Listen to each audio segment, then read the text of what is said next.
Chapter rest and motion की बात करेंगे। तो फर्स्ट क्वेश्चन करेंगे इसका। उसके लिए दो चीज़ हम लोग पहले जानेंगे, एक डिस्टेंस और डिस्प्लेसमेंट, डिस्टेंस एंड डिस्प्लेसमेंट।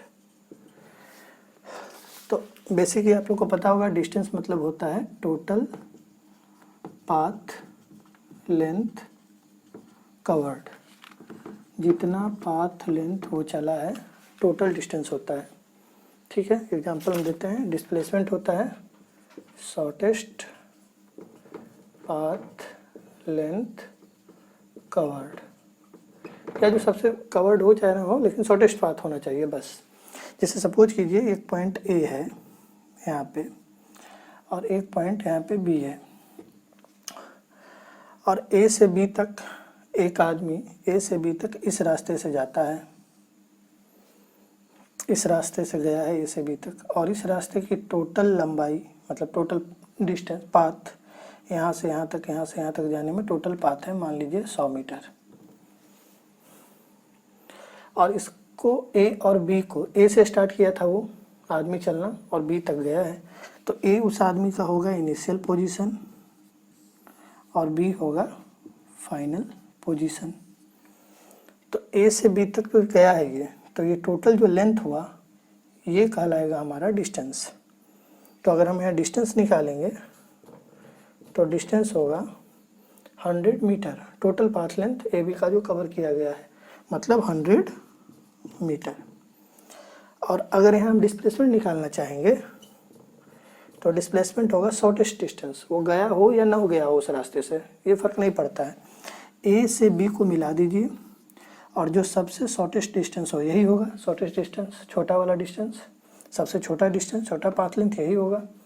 अगर मान लीजिए इसकी लंबाई है 80 मीटर, मान रहे हैं हम कैसा होगा, तो डिस्प्लेसमेंट होगा 80 मीटर। लेकिन डिस्टेंस जो है स्केलर क्वांटिटी होता है, तो स्केलर क्वांटिटी के लिए हमको सिर्फ मैग्नीट्यूड बता देंगे काम हो जाएगा, बट डिस्प्लेसमेंट के साथ ऐसा नहीं है।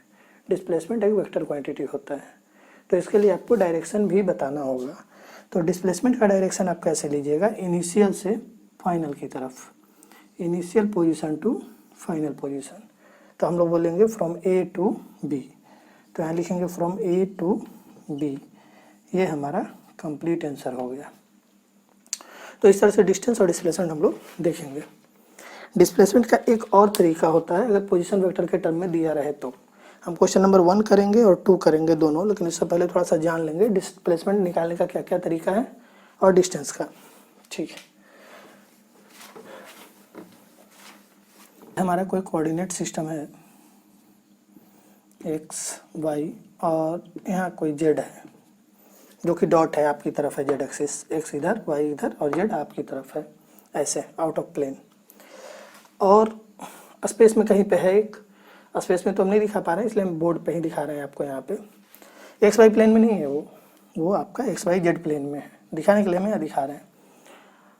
तो मान लीजिए कि यहाँ पे कोई है जिसका पोजीशन वेक्टर, यहाँ पे कोई इनिशियल पॉइंट है, जहाँ पे मान लेते हैं इनिशियल पॉइंट है P, जिसका पोजीशन वेक्टर है R1, और ये स्पेस में हम ले रहे हैं यहाँ पे कहीं, दिखाने के लिए हम बोर्ड में यहाँ दिखा रहे हैं क्योंकि आपका एक्सिस ऐसे है और वो 3 डायमेंशनल है पॉइंट, एक्सिस आपका ऐसे है और पॉइंट आपका यहाँ पे कहीं पे है ऐसे P। कोई पार्टिकल P से कोई दूसरा पॉइंट है वही स्पेस में Q, तो वहाँ तक गया है, P से गया है Q तक, वो P से गया, इस पोजीशन से गया Q पोजीशन पे गया है वो, और P का पोजीशन वेक्टर है R1, Q का पोजीशन वेक्टर है R2। तो वो P से पार्टिकल जो था, एक आदमी है जो P से गया Q तक, तो एक्चुअल में उसका डिस्प्लेसमेंट तो ये हुआ, ये उसका डिस्प्लेसमेंट हुआ इनिशियल से फाइनल। हम डिस्प्लेसमेंट निकालना चाहते हैं पोजीशन वेक्टर के टर्म में। हम लोग चाहते हैं कि डिस्प्लेसमेंट पोजीशन वेक्टर के टर्म में कैसे निकालते हैं, इन पोजीशन वेक्टर के टर्म में दिया रहे तो कैसे निकालेंगे। अगर सिंपल दिया हुआ है ए पॉइंट बी पॉइंट बताया हुआ है तो मिला दीजिए, वही डिस्प्लेसमेंट हुआ, और डिस्टेंस का मेजर लेंथ बता दीजिए वो, डिस्प्लेसमेंट हुआ। यहाँ भी हम बता सकते हैं पी क्यू का जो लेंथ होगा और पी से क्यू डायरेक्शन डिस्प्लेसमेंट का। लेकिन अगर ऐसा न दिया रहे, वो पोजीशन वेक्टर के टर्म में दिया रहे, मतलब कह दे कि r1 जो है पोजीशन वेक्टर है इस p पॉइंट का, r2 जो पोजीशन वेक्टर है इस q पॉइंट का, तब बताइए कि p से q तक गया तो कितना डिस्प्लेसमेंट हुआ। तो डिस्प्लेसमेंट वेक्टर हमारा ये वेक्टर हुआ पी क्यू। और अगर आपको वेक्टर पता होगा तो वेक्टर में क्या लिखते हैं, देखिए वेक्टर में ये होगा, इस पॉइंट को मान लीजिए O, तो O P plus P Q, vector sum करेंगे O P plus P Q, triangle law of addition is equal to क्या होगा, O P P Q is equal to O Q. Triangle law of addition ये होता है vector का, O P plus P Q is equal to O Q. Vector हम मान के चल रहे हैं कि आपको आता है, ठीक है। तो O P plus P Q is equal to होगा ओ क्यू। तो यहाँ हमको निकालना क्या है, डिस्प्लेसमेंट। पार्टिकल कहाँ था, पी पे था, गया कहाँ, क्यू पे गया। इनिशियल हमारा पी और फाइनल क्यू, ठीक है। तो हमको डिस्प्लेसमेंट निकालना है। आपको पता है डिस्प्लेसमेंट वेक्टर कौन सा वेक्टर होगा हमारे केस में, पी क्यू वेक्टर होगा। तो हमारा जो डिस्प्लेसमेंट वेक्टर होगा वो होगा पी क्यू वेक्टर। तो यहाँ से पी क्यू वेक्टर कैसे निकालेंगे, O Q minus O P. और ओ क्यू क्या है, देखिए ओ क्यू पोजिशन वेक्टर है इसका, क्यू का, that is r2, minus O P क्या है, पोजिशन वेक्टर है p का, तो r1। तो पोजीशन वेक्टर के टर्म में हम लोग डिस्प्लेसमेंट निकालेंगे change in position vector, final position vector minus initial position vector. r2 किसका पोजीशन वेक्टर है, फाइनल पॉइंट का, r1 किसका है, इनिशियल पॉइंट का। तो pq जो मेरा डिस्प्लेसमेंट आया ये आता है change in position vector. Change मतलब final position vector minus initial position vector. तो याद ऐसे रखेंगे पोजीशन वेक्टर के टर्म में। अगर हमको डिस्प्लेसमेंट निकालना है पोजीशन वेक्टर के टर्म में तो इसमें डायरेक्शन ऑटोमेटिक अपने आप आ जाएगा, क्योंकि पोजीशन वेक्टर एक क्वांटिटी होता है ये, तो डायरेक्शन तो खुद ही देगा।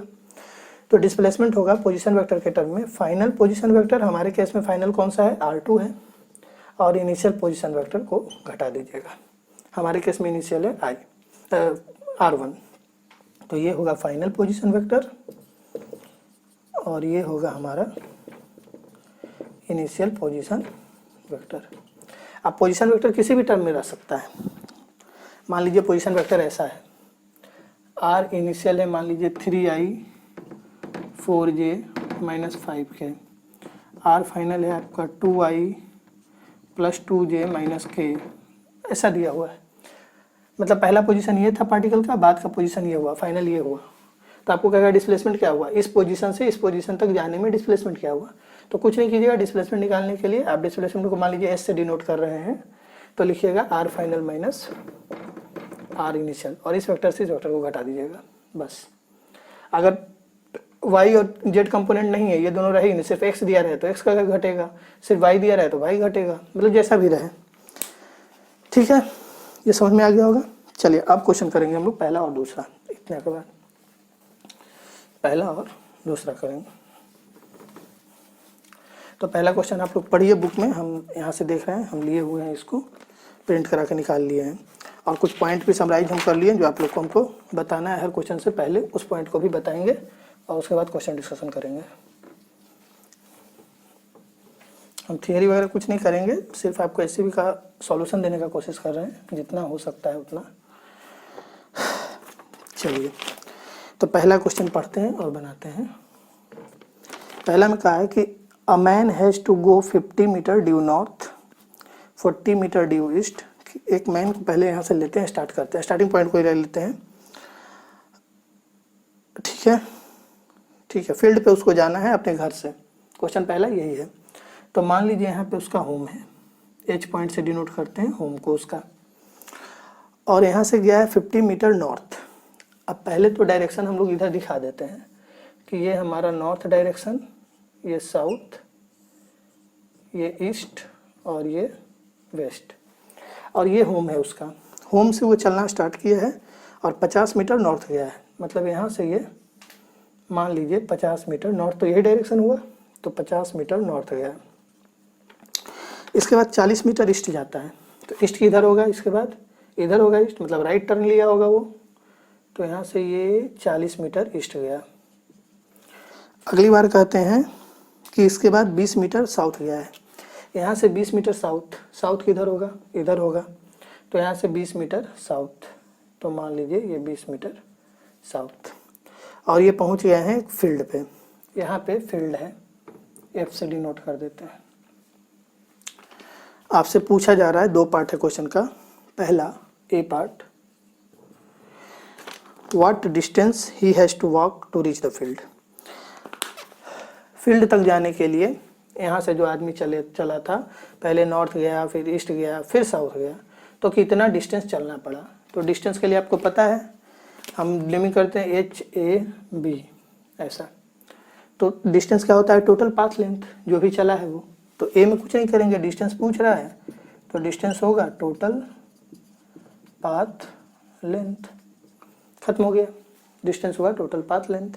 टोटल पाथ लेंथ कितना है इस केस में, HAB और BF, HAB प्लस BF, जोड़ दीजिए सबको, 50, 40, 20, कितना आ गया ये 110 मीटर।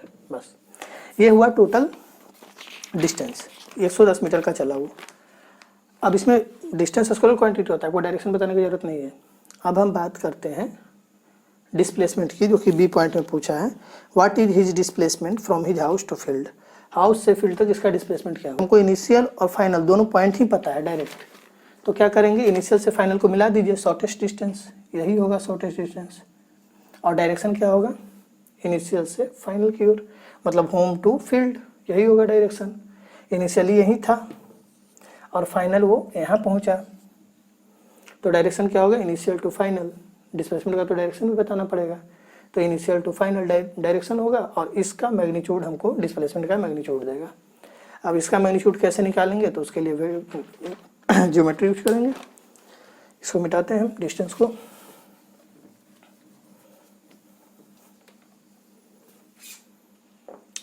तो क्या करते हैं, अब निकालते हैं यहाँ से यहाँ तक का डिस्टेंस। कैसे निकालेंगे, तो देखिए ये 20 है, तो यहाँ से परपेंडिकुलर दे दीजिए आप, तो ये 20 है, तो ये भी 20 ही होगा, तो ये बच जाएगा आपको ये डिस्टेंस। यहाँ मान लीजिए परपेंडिकुलर को n लिखते हैं, तो HN होगा 30 मीटर और NF है 40 मीटर, और ये आप परपेंडिकुलर दिए हैं, तो इसकी वैल्यू आप बता सकते हैं कितनी होगी। ये राइट एंगल ट्रायंगल बन गया ना, तो इसमें हो जाएगा HF का स्क्वायर को हम लिख सकते हैं HN का स्क्वायर, मतलब 30 का स्क्वायर प्लस क्या होगा 40 का स्क्वायर। तो HF यहाँ से क्या आ जाएगा हमको, √2500, दैट इज 50 मीटर। तो डिस्प्लेसमेंट कितना है, 50 मीटर आया। मैग्नीट्यूड, डिस्प्लेसमेंट का मैग्नीट्यूड आया 50 मीटर। अब हम डायरेक्शन बताएंगे, तो डायरेक्शन कैसे बताएंगे। अब डायरेक्शन बताने का बहुत तरीका है।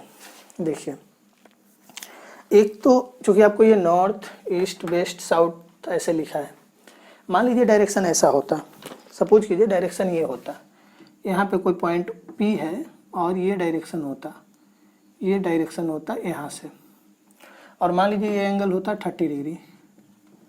तो इस डायरेक्शन को कैसे रिपोर्ट करते हैं, ये जो OP का डायरेक्शन है उसको रिपोर्ट कैसे करते हैं, तो देखिए उसको ऐसे लिखते हैं 30 डिग्री किधर से, ईस्ट से है नॉर्थ की तरफ, तो लिखेंगे नॉर्थ टू ईस्ट। पढ़ते कैसे हैं जो देखिए, पीछे से पढ़ेंगे, इसको पढ़ेंगे से, और पीछे से पढ़ेंगे ईस्ट से नॉर्थ की तरफ 30 डिग्री, ईस्ट से नॉर्थ की तरफ 30 डिग्री। तो ईस्ट से नॉर्थ की तरफ कितना 30 डिग्री, ये हुआ पढ़ने का तरीका। तो हम ऐसे ही पढ़ेंगे, पीछे से पढ़ेंगे, 2 को लिख देंगे से, और ऐसे पढ़ेंगे ईस्ट से नॉर्थ की तरफ 30 डिग्री। तो ईस्ट से नॉर्थ की तरफ 30 डिग्री। और अगर ये रिपोर्ट करना होता तो ये तो 60 होता, हम मान रहे हैं अगर ये 30 है तो 60 होता। तो ये रिपोर्ट करते तो वो क्या होता, नॉर्थ से ईस्ट की तरफ था, तो क्या लिखा था, ईस्ट टू नॉर्थ, मतलब नॉर्थ, इसको फिर से पढ़ेंगे, नॉर्थ से ईस्ट की तरफ 60 डिग्री, नॉर्थ से ईस्ट की तरफ 60 डिग्री। तो यहाँ भी हमको एंगल रिपोर्ट करना पड़ेगा, तो कैसे रिपोर्ट करें, तो ये डायरेक्शन नॉर्थ है, हम यही वाला रिपोर्ट कर देते हैं, यही एंगल जितना भी है। जितना ये एंगल आएगा हम रिपोर्ट कर देंगे कि नॉर्थ से इतने डिग्री एंगल ईस्ट की तरफ। तो हमको रिपोर्ट करना है नॉर्थ से ईस्ट, तो क्या होगा, नॉर्थ से ईस्ट मतलब उत्तर से, ये नॉर्थ से ईस्ट की तरफ, तो क्या आएगा, नॉर्थ बाद में आएगा, पीछे से पढ़ते हैं। तो नॉर्थ बाद में आएगा तो हम लोग पहले लिख ही देते हैं, ईस्ट टू नॉर्थ। मान लीजिए एंगल थीटा है, हम निकालेंगे अभी उसको, तो ईस्ट टू नॉर्थ, तो यहाँ लिखेंगे थीटा, तो क्या होगा, नॉर्थ से ईस्ट की तरफ थीटा एंगल, नॉर्थ से ईस्ट की तरफ, इधर तो ईस्ट होगा, तो नॉर्थ से ईस्ट की तरफ थीटा एंगल पर ये हमारा डिस्प्लेसमेंट वेक्टर है। तो ये थीटा निकालिए, ये थीटा कितना होगा, देखिए 40 30 50 है, तो एक ट्रायंगल याद रखिएगा 3 4 5, इसके सामने एंगल 37 होता है और 4 के सामने एंगल 53 डिग्री होता है।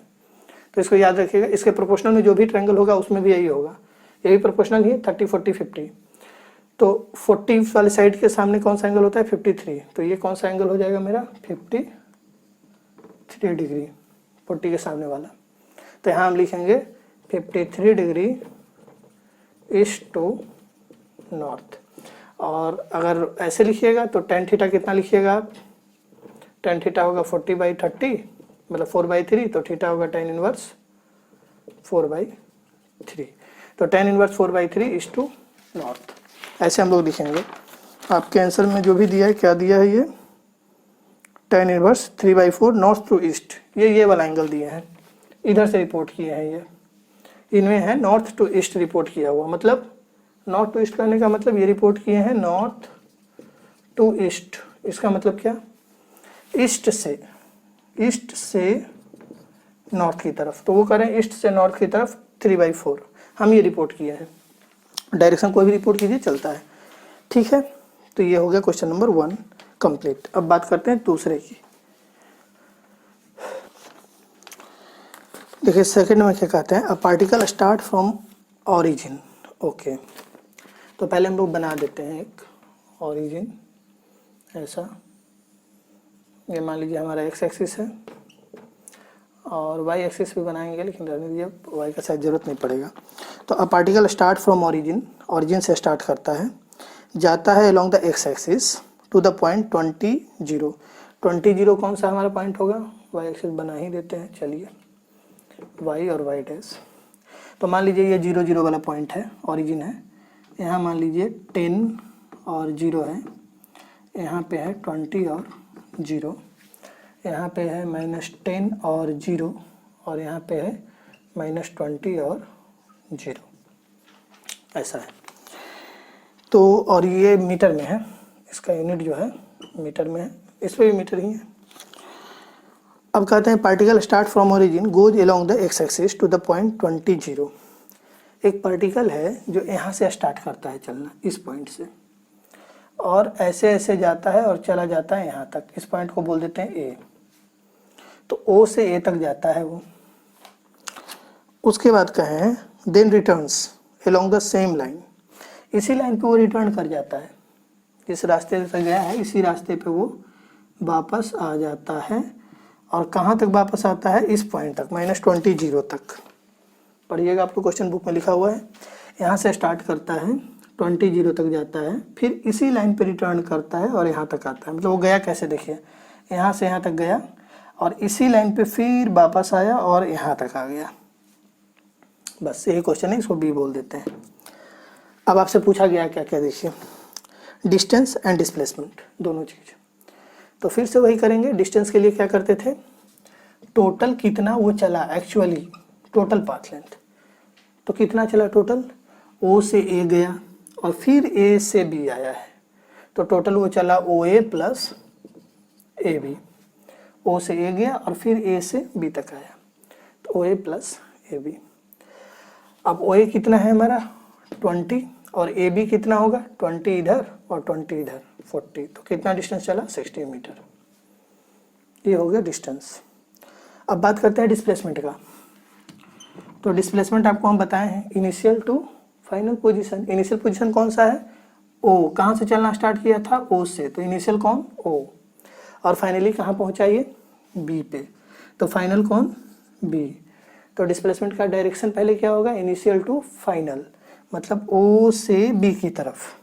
देखिए ये हुआ डायरेक्शन, और इसका जो लेंथ होगा वही मैग्नीट्यूड होगा डिस्प्लेसमेंट का, इनिशियल से फाइनल तक जो शॉर्टेस्ट डिस्टेंस है।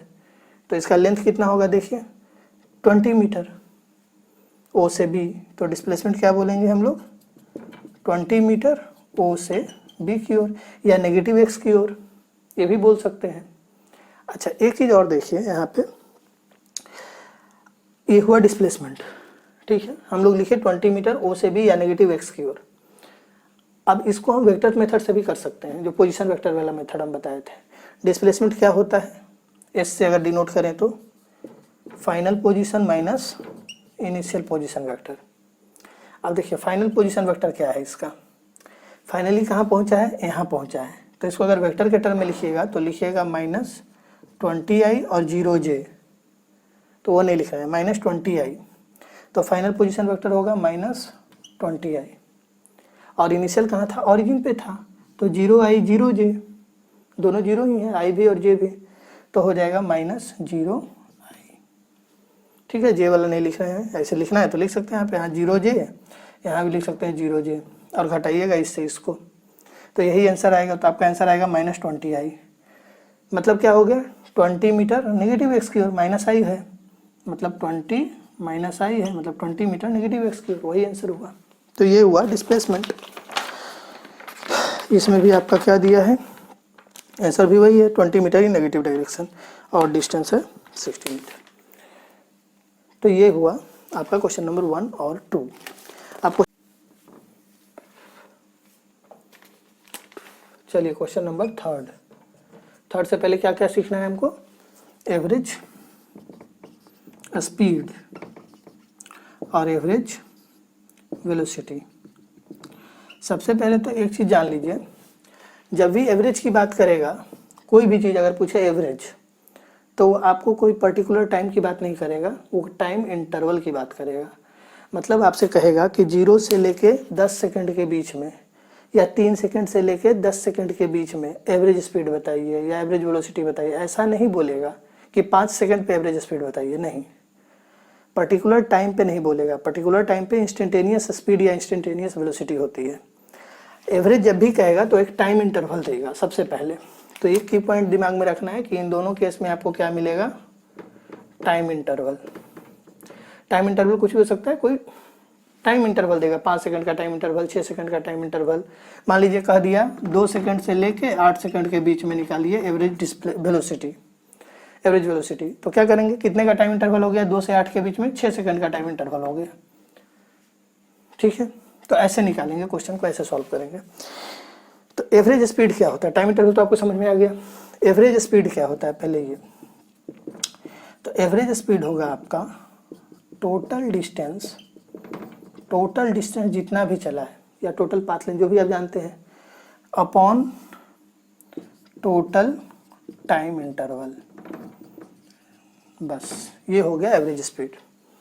टोटल डिस्टेंस जो चला और टाइम इंटरवल जितने में वो डिस्टेंस चला, 10 मिनट में चला या 10 सेकंड में चला 50 मीटर, तो 10 सेकंड में अगर 50 मीटर चला तो 50/10 5 मीटर पर सेकंड, उसकी एवरेज स्पीड हो गई। टाइम इंटरवल देगा। और अगर एवरेज वेलोसिटी कहेगा तो एवरेज वेलोसिटी होगा डिस्प्लेसमेंट, आप वेलोसिटी की बात कर रहे हैं इसलिए आएगा डिस्प्लेसमेंट अपॉन फिर से टाइम इंटरवल।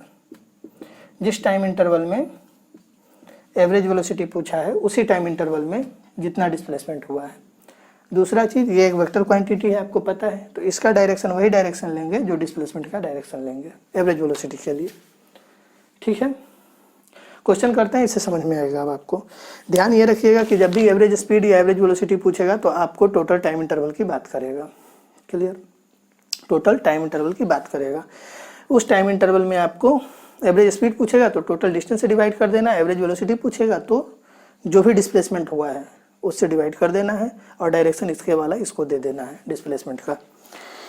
तो अब करते हैं क्वेश्चन नंबर 3।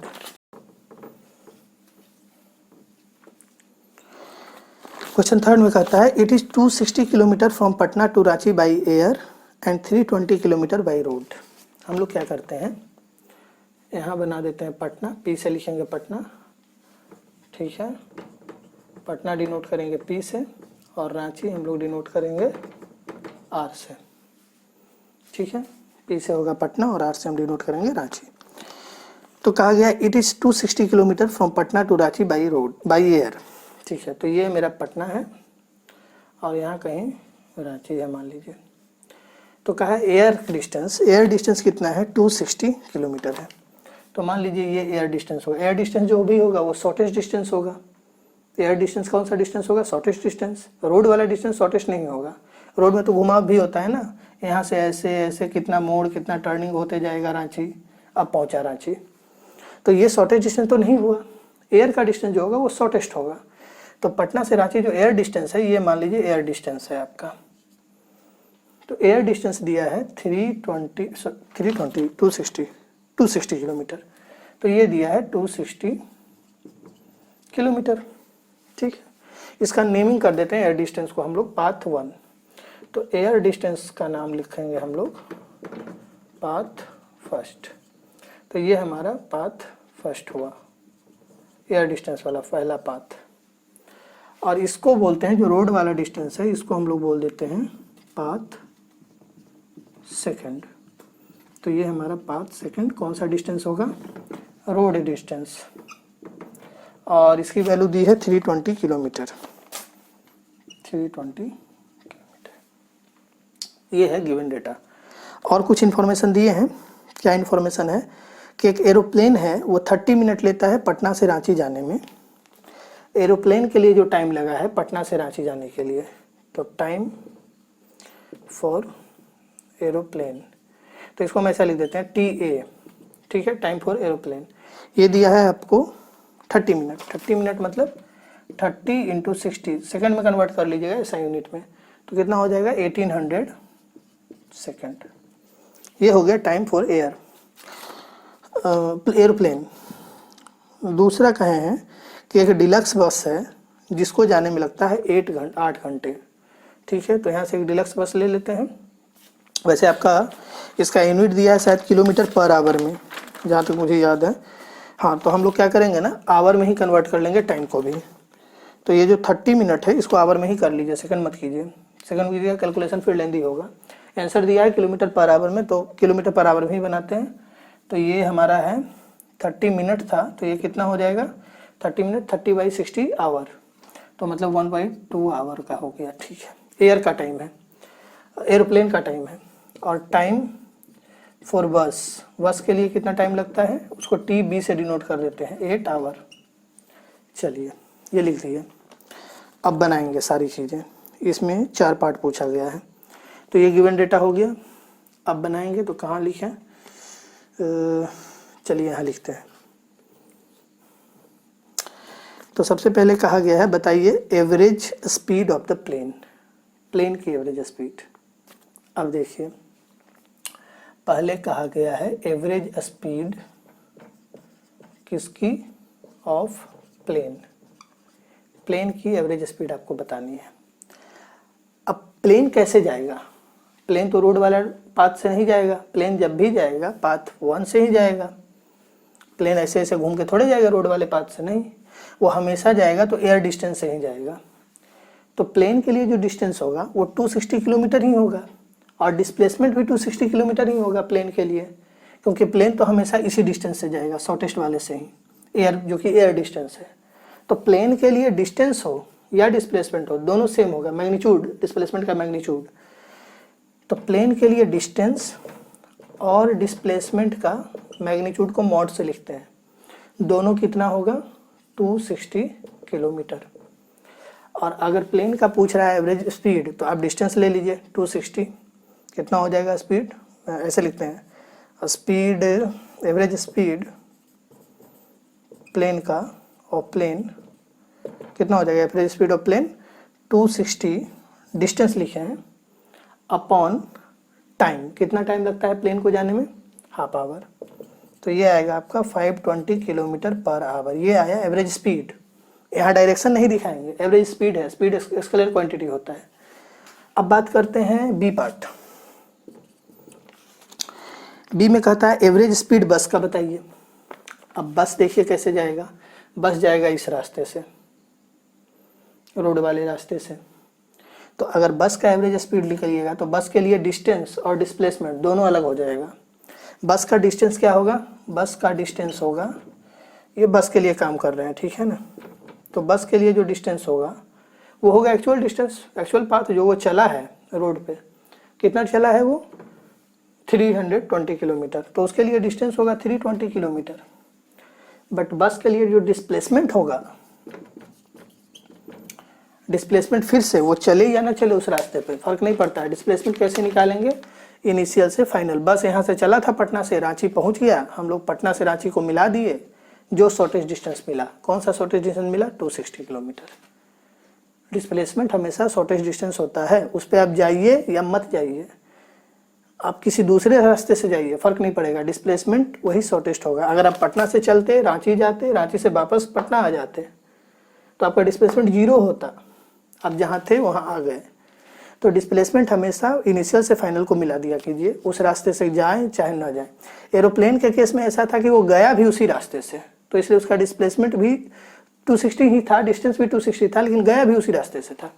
बस भले ना गया हो डिस्प्लेसमेंट में उस रास्ते से, लेकिन उसका डिस्प्लेसमेंट भी वही होगा 260 किलोमीटर शॉर्टेस्ट डिस्टेंस। तो शॉर्टेस्ट डिस्टेंस कितना है 260 किलोमीटर, और डिस्प्लेसमेंट तो वेक्टर क्वांटिटी होता है, तो इसका तो हमको डायरेक्शन भी बताना पड़ेगा। तो डायरेक्शन क्या होगा इसका, पटना से रांची, पटना से चला था रांची पहुंचा है, तो initial to final, initial Patna था फाइनल रांची है, डिस्प्लेसमेंट का डायरेक्शन इनिशियल टू फाइनल ही देंगे। तो ये होगा P2R लिख देते हैं, समझ जाइएगा। ये तो ये निकाल दिया, लेकिन ये निकालना नहीं था, निकालना था एवरेज स्पीड ना, तो एवरेज स्पीड में हमको ये जरूरत पड़ेगा, तो ये मिटाते हैं।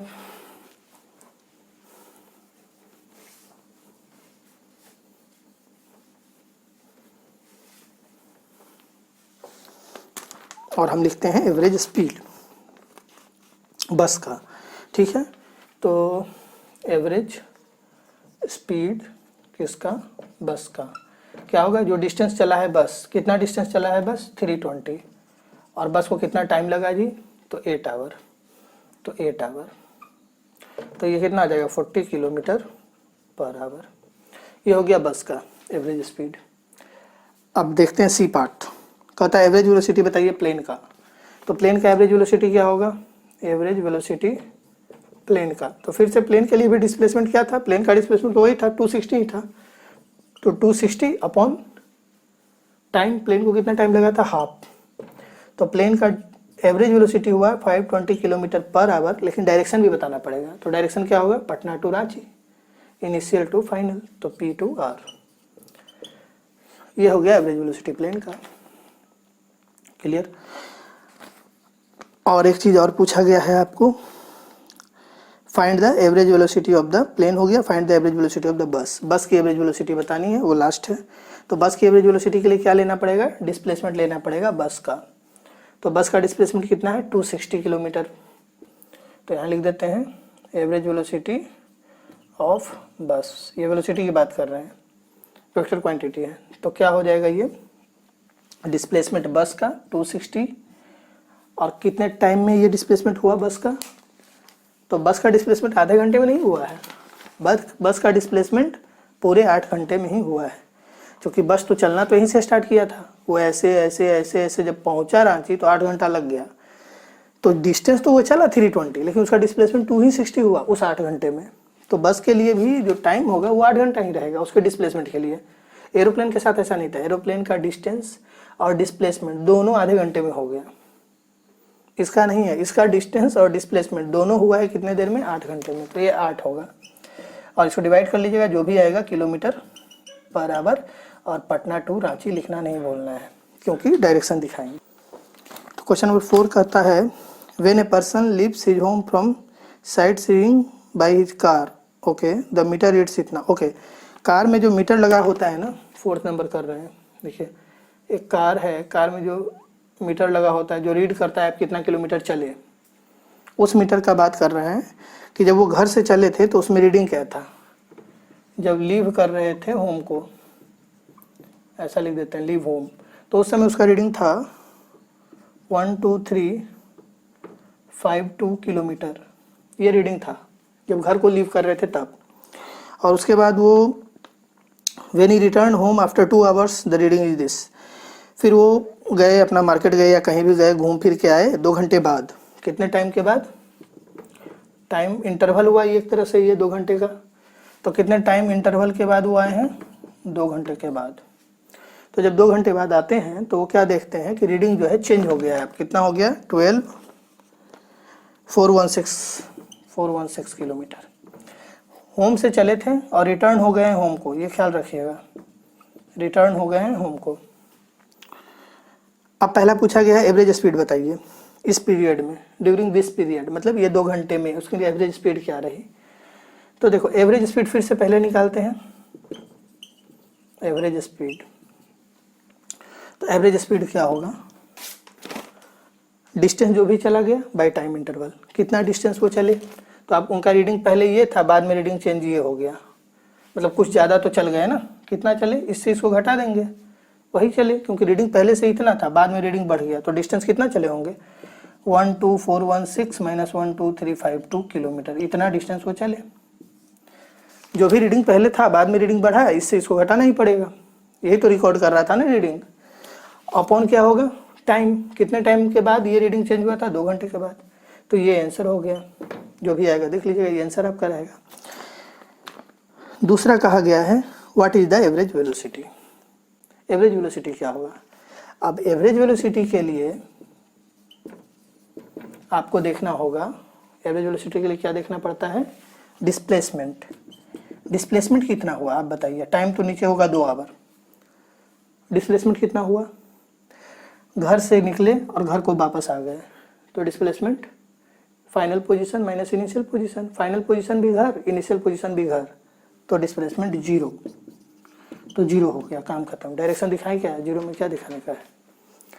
ये हुआ एवरेज वेलोसिटी। 5 नंबर करते हैं। क्या कहा है? An athlete takes 2 second to reach maximum speed of 18 kilometre per hour. तो उसका मैक्सिमम स्पीड दिया है V max 18 kilometre per hour. तो इसको कर दीजिए आप मीटर पर सेकंड में, तो 5/18 से मल्टीप्लाई कीजिएगा मीटर पर सेकंड में करने के लिए, है ना। तो 18 कैंसिल, तो आया 5 मीटर पर सेकंड। आपको पता है ना कि मीटर पर सेकंड में कन्वर्ट करने के लिए 5/18 से मल्टीप्लाई करते हैं। तो अब मैक्सिमम वेलोसिटी आया 5 मीटर पर सेकंड। कितने, मान लीजिए एथलीट है, यहाँ से स्टार्ट किया है वो दौड़ना, ठीक है, 0 से, है ना। मतलब वहां लिखा हुआ नहीं है कि स्टार्ट, लेकिन वो कहने का मतलब वही है। 2 सेकंड लेता है रीच मैक्सिमम स्पीड ऑफ इतना, मतलब 2 सेकंड मैक्सिमम स्पीड रीच करने में लेता है। तो कहाँ से? 0 से, स्टार्टिंग से, दौड़ने से। तो स्टार्ट किया 0 से और मैक्सिमम स्पीड अपना रीच कर गया 5 मीटर पर सेकंड का। कितने टाइम लगा यहाँ से यहाँ तक रीच करने में इसको? तो 2 सेकंड का लगा। 2 सेकंड का ये टाइम इंटरवल हुआ एक तरह से। तो कह रहे what is the magnitude of his average acceleration. ठीक है, एवरेज एक्सीलरेशन का मैग्नीट्यूड पूछ रहा है। तो पहले तो ये जानिए कि एवरेज एक्सीलरेशन है क्या, ये तो बना देंगे, कुछ नहीं, तो आसान क्वेश्चन है। देखिए एवरेज एक्सीलरेशन क्या होता है। तो एवरेज एक्सीलरेशन को इससे डिनोट करें, ठीक है, एवरेज एक्सीलरेशन, ओके, ए एवरेज। तो ये होता है चेंज इन वेलोसिटी, याद रखिएगा, चेंज इन वेलोसिटी, स्पीड नहीं, change in velocity upon time, time interval, जिस इंटरवल में ये चेंज हुआ है। इसको ऐसा भी लिख सकते हैं, final velocity minus initial velocity upon T final minus T initial. ये देखिए, ये final velocity minus initial velocity है, मतलब ये वेलोसिटी को सब्सट्रैक्ट करना है, वेक्टर क्वांटिटी को सब्सट्रैक्ट करना है वेक्टर के रूल के तरह से, ठीक है। फिर जो वो आएगा उसको टाइम इंटरवल से डिवाइड करना है, वो आपको क्या देगा? एवरेज वेलोसिटी एक्सीलरेशन देगा, एवरेज एक्सीलरेशन देगा। और एवरेज एक्सीलरेशन का डायरेक्शन क्या होगा? इसका डायरेक्शन के जैसा होगा, जो चेंज होगा। इसको जो डेल्टा वी से अगर हम लिखें, डेल्टा वी से, तो इसका जो डायरेक्शन होगा ना, इस डेल्टा वी का जो डायरेक्शन होगा वही डायरेक्शन इसका डायरेक्शन होगा। तो ये चेंज इन वेलोसिटी का डायरेक्शन इसका डायरेक्शन होगा। और अगर आपसे कहा गया कि इसका मैग्नीट्यूड निकालिए, क्या होगा? तो ये जो चेंज इन वेलोसिटी है इसका मैग्नीट्यूड होगा, ठीक है। तो ये डेल्टा वी इसका मैग्नीट्यूड होगा। ऐसा मत कर दीजिएगा कि वी फाइनल का मैग्नीट्यूड माइनस वी इनिशियल का मैग्नीट्यूड, नहीं, ये इसका मैग्नीट्यूड होगा। दोनों अलग अलग चीज है, समझ जाइए। अगर आपसे एवरेज वेलोसिटी का मैग्नीट्यूड पूछेगा तो ऐसा मत कर दीजिएगा कि v फाइनल का मैग्नीट्यूड माइनस v इनिशियल का मैग्नीट्यूड अपॉन टाइम इंटरवल। ये जो है ना, ये गलत है। एवरेज एक्सेलरेशन का जो मैग्नीट्यूड होगा ये गलत है, ऐसे नहीं होगा। वेलोसिटी का मैग्नीट्यूड डिफरेंस नहीं करेंगे, चेंज इन वेलोसिटी पहले निकालेंगे और उसका मैग्नीट्यूड अपॉन टाइम इंटरवल। ठीक है, उसका मैग्नीट्यूड अपॉन टाइम इंटरवल। जैसे देखिए, इसमें नहीं समझ में आएगा, हम बता रहे हैं। एक प्रॉब्लम जैसे मान लीजिए ऐसा है, सपोज कीजिए ऐसा है, कोई इधर जा रहा है मान लीजिए 2 मीटर पर सेकंड से। ठीक है, इधर जा रहा है 2 मीटर पर सेकंड से और ऐसे जा रहा था वो इस पाथ पे, ऐसे ऐसे ऐसे। यहाँ पे टाइम है मान लीजिए 1 सेकंड और जाते जाते जाते जाते वो वर्टिकल हो गया इधर। सर्कुलर मोशन जैसा ही समझ लीजिए ना कि स्पीड कांस्टेंट है सर्कुलर मोशन में, वो ले लीजिए जैसा। यहाँ पे टाइम 1 सेकंड था, बाद में यहाँ पे भी स्पीड उसका वही है, जैसे ये इनिशियल था और यहाँ पे ये फाइनल है 2 मीटर पर सेकंड इस डायरेक्शन में, वर्टिकल मतलब वाई एक्सिस में, ये एक्स एक्सिस में था ऐसा मानिए। और यहाँ पे टाइम 1 सेकंड था, यहाँ पे टाइम हो गया मान लीजिए 5 सेकंड। अब देखिए क्या हुआ है, इनिशियल वेलोसिटी इधर है, राइट, 2 मीटर पर सेकंड का, और फाइनल वेलोसिटी किधर है, इधर है। मतलब ये हुआ ना फाइनल का डायरेक्शन 2 मीटर पर सेकंड।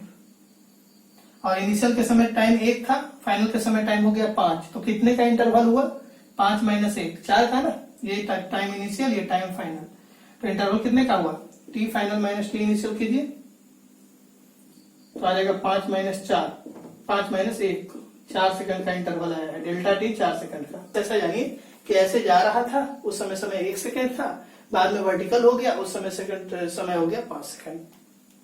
अगर पूछेगा एवरेज एक्सेलरेशन बताइए क्या होगा। ठीक है, तो अगर एवरेज एक्सेलरेशन अगर पूछेगा अब, तो एवरेज एक्सेलरेशन पूछेगा, एवरेज एक्सेलरेशन क्या होगा पहले ये तो ऐसे बताएंगे। एवरेज एक्सेलरेशन जो होगा delta v upon delta T होगा। डेल्टा v मतलब v final minus v initial upon 4 second, है ना। अब v final minus v initial कैसे निकालिएगा, तो उसका रूल ये है कि अब निकालिए v final minus v initial. कैसे कीजिएगा, तो v final minus v initial है ना, डेल्टा v। तो इसको ऐसा लिख सकते हैं, v final plus minus of v initial, है ना, plus minus of v initial. Add करेंगे तो माइनस ऑफ v इनिशियल देखिए इधर होगा, ये होगा माइनस ऑफ v इनिशियल। और इन दोनों का देखिए डेल्टा v का डायरेक्शन क्या होगा। अब इसी का एडिशन करना है, तो डेल्टा v का देखिए डायरेक्शन ये होगा, ये होगा डेल्टा v का डायरेक्शन। इसी डायरेक्शन में एवरेज एक्सेलरेशन का भी डायरेक्शन होगा। समझिए, जो भी एंगल आप निकालिएगा हॉरिजॉन्टल से या वर्टिकल से, जो भी आपको रिपोर्ट करना है कर सकते हैं। मैग्नीट्यूड जो डेल्टा v का होगा वो कितना हो जाएगा, मैग्नीट्यूड अंडर रूट दिस का स्क्वायर प्लस दिस का स्क्वायर प्लस 2 cos 90, सीधा हो जाएगा 2 स्क्वायर प्लस 2 स्क्वायर और 2 cos 90 खत्म हो जाएगा। दोनों के बीच में एंगल 90 है, समझ में आ रहा होगा। तो मैग्नीट्यूड कितना हो गया, आगे 4 4 8 2√2, समझे। तो एवरेज वेलोसिटी आप पूछेगा, एवरेज वेलोसिटी का मैग्नीट्यूड बताइए, एवरेज एक्सेलरेशन का वेलोसिटी का है, एवरेज एक्सेलरेशन का अगर मैग्नीट्यूड कहेगा तो अब ये इसका मैग्नीट्यूड क्या हो जाएगा, 2√2 अपॉन 4 सेकंड टाइम इंटरवल। 2√2 क्या, इसका मैग्नीट्यूड, ये इसका मैग्नीट्यूड डेल्टा v का मैग्नीट्यूड। ऐसे निकालते हैं एवरेज एक्सेलरेशन, मीटर पर सेकंड स्क्वायर। और डायरेक्शन क्या होगा, डायरेक्शन ये होगा थीटा विथ दिस हॉरिजॉन्टल, ये जो भी लिखना है आपको। तो हमारे केस में क्या है, हमारे केस में ऐसा नहीं है। हमारे केस में सिंपल दे दिए हैं वो कि 5 मीटर पर सेकंड से। आपको समझ में आ गया ना एवरेज एक्सेलरेशन क्या होता है। देखा था मैग्नीट्यूड सेम था, दो ही था वेलोसिटी का, फिर भी एवरेज एक्सेलरेशन कुछ आया ना, डायरेक्शन चेंज हुआ था ना, इसलिए एक्सेलरेशन तो लगेगा। कोई भी वेक्टर क्वांटिटी को अगर चेंज करना हो तो उसका मैग्नीट्यूड चेंज कर दीजिए या डायरेक्शन चेंज कर दीजिए या दोनों चेंज कर दीजिए। तो यहाँ सिर्फ डायरेक्शन चेंज हुआ था, मैग्नीट्यूड में चेंजिंग नहीं हुआ था वेलोसिटी का। तो एवरेज एक्सेलरेशन आया कुछ, है ना। बिना एक्सेलरेशन के थोड़े डायरेक्शन चेंज होगा, वेक्टर क्वांटिटी चेंज होंगे, मतलब टेक्निकल क्वांटिटी नहीं, सॉरी, वेलोसिटी चेंज होगा। बिना एक्सेलरेशन के एक्सेलरेशन था तो वेलोसिटी चेंज हुआ। ठीक है, अब यहाँ पे भी देखें, यहाँ पे मान लीजिए इसी को पॉजिटिव मान लीजिए आप डायरेक्शन, तो यहाँ पे क्या लिखिएगा, आपसे पूछ रहा है एवरेज का मैग्नीट्यूड बताइए। तो ये मैग्नीट्यूड होगा डेल्टा v का upon delta T. Delta T तो 2 सेकंड होगा, 2 सेकंड का इंटरवल है, 2 ही सेकंड में वो रीच करता है। तो नीचे 2 और ऊपर डेल्टा v क्या होगा, v final minus v initial. तो v फाइनल भी इसी डायरेक्शन में, इनिशियल भी इसी डायरेक्शन में, डायरेक्ट माइनस हो जाएगा इस केस में। डायरेक्ट कर दीजिए 5 माइनस 0, तो ये होगा 2.5 मीटर पर सेकंड स्क्वायर। क्वेश्चन नंबर 6 पढ़िए आप लोग। Speed of A car function of time इस तरह से दिया है, ठीक है। बनाते हैं हम ग्राफ बना रहे हैं, आप भी देखिए।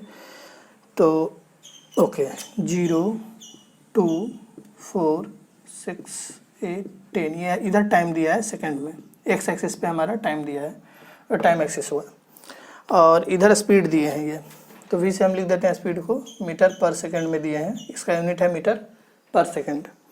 और 10 और 20 दो है, 10 और 20, और 20 है 8 के कॉरस्पॉन्ड। इस तरह से ग्राफ इस तरह से है, ठीक है। मतलब 8 सेकंड पे उसकी स्पीड 20 मीटर पर सेकंड हो जाती है कार की। 8 सेकंड पे स्पीड कितनी हो जाती है? 20 मीटर पर सेकंड। अब कह रहे हैं क्वेश्चन में find the distance travelled by the car in 8 second and it's acceleration. पहले तो ये कह रहे हैं कि डिस्टेंस बताइए इस 8 सेकंड में क्या चला होगा कार, और ये मेरा स्पीड टाइम ग्राफ है, ये वेलोसिटी, हाँ स्पीड टाइम ग्राफ है। तो स्पीड टाइम ग्राफ है, तो अगर इसमें पहले हमको डिस्टेंस पूछे हैं तो इसका एरिया निकाल दीजिए। एरिया ही होगा डिस्टेंस, तो कितना हो जाएगा इसका एरिया? हाफ, ये डिस्टेंस 8 और ये कितना 20, कितना आ गया ये 80 मीटर। ये हुआ डिस्टेंस। एरिया जो आता है वो क्या देता है? डिस्टेंस। तो 80 मीटर डिस्टेंस हो गया। एक चीज़ और है, देखिए पूरे जर्नी में 0 से लेके 8 तक में वेलोसिटी बढ़ते गई है, ठीक है, वेलोसिटी बढ़ते गई। अगर इसको हम काइनेमेटिक इक्वेशन से बनाना चाहें तो भी बना सकते हैं, वेलोसिटी इंक्रीज किया है, लेकिन इस वेलोसिटी टाइम ग्राफ का स्लोप हर जगह कांस्टेंट है। यहाँ थीटा देखिए, ये भी थीटा है, स्लोप यहाँ भी tan थीटा, यहाँ भी tan थीटा, यहाँ भी tan थीटा, तो स्लोप कांस्टेंट है। अगर स्लोप यहाँ पे कांस्टेंट है वेलोसिटी टाइम ग्राफ का, तो वेलोसिटी टाइम ग्राफ का स्लोप क्या देता है? स्लोप वेलोसिटी टाइम ग्राफ का, slope of velocity time graph क्या देता है हमको? एक्सेलरेशन देता है। पढ़े होंगे आप लोग थियरी में, वेलोसिटी टाइम ग्राफ का स्लोप एक्सेलरेशन देता है, ठीक है। तो यहाँ पे एक्सेलरेशन क्या होगा? इसका स्लोप होगा, तो स्लोप कितना लिखिएगा आप? tan theta. इस tan थीटा की वैल्यू निकाल दीजिए, कितनी होगी tan थीटा की वैल्यू? 20/8। यही आपका एक्सेलरेशन होगा। मतलब एक्सेलरेशन हमारा कितना आया? 5/2, 2.5 मीटर पर सेकंड स्क्वायर, ये एक्सेलरेशन आ गया। और इनिशियल वेलोसिटी कितनी है?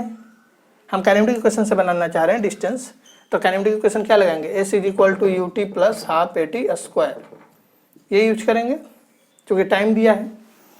एक चीज़ देखिएगा कि ये तभी लगाइएगा, काइनेमेटिक इक्वेशन तभी लगाते हैं जब एक्सेलरेशन कांस्टेंट हो और मोशन 1 डायमेंशनल हो, ठीक है। तो यहाँ एक्सेलरेशन कांस्टेंट आ गया है और मोशन के बारे में ये कहे नहीं है कि कैसा है, तो हम मान के चल रहे हैं कि 1 डायमेंशनल ही होगा, ठीक है। और बना रहे हैं इसको, अगर मोशन 1 डायमेंशनल नहीं रहता तो ये एरिया भी वेलोसिटी स्पीड टाइम का ग्राफ का जो एरिया आता उससे निकालना पड़ जाता फिर हमको, ठीक है। और एक्सेलरेशन अगर वेरी करता तो कैलकुलस से निकालना पड़ता, वो ठीक है, बात का बात है। पहले ये देखते हैं S = ut + ½ AT²। तो u इनिशियल वेलोसिटी क्या है? 0 है, ठीक है। तो u लिखिए यहाँ पे 0, तो ये से कितना आएगा? 0 × टाइम, कितने टाइम में हमको डिस्प्लेसमेंट निकालना है? कब तक चला? 8 सेकंड तक।